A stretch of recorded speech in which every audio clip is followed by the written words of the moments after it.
Chapter 12, Simple Problem Number 3. 5 hypothetical planets have the masses and radii shown.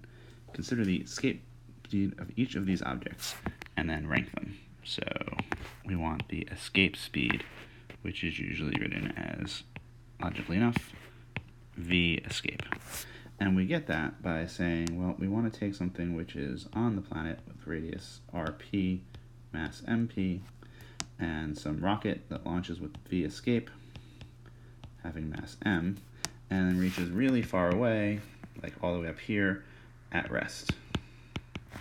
Meaning that when we conserve energy, the energy at launch equals the energy at the end. The energy at launch is 1/2 the mass v escape quantity squared, plus some gravitational energy, and we have to remember it has this weird form, minus g, mass of the planet, mass of the object over the radius of the planet, because it's on the surface. And then it reaches rest, and it is infinitely far away, so it has a total of 0.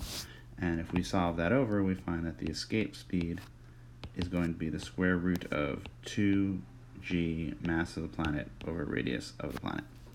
So we're just really looking at that. If we look at case A, we're going to call that a value of 1 when we plug in m and r.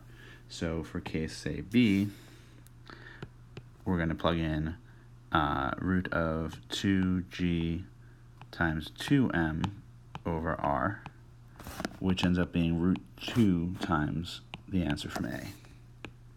It's a little faster. And then for part C, case C, we're going to have 2gm over 4r, which is 1/2 the original. Oops. The 2gm over r from part A, so this is 1/2 as large. And then for part D,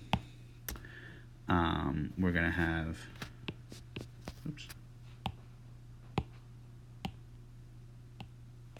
for part D, we'll have root 2g times 4m over 2r, which is root 2 times the square root of 2g m over r. So this is also root 2.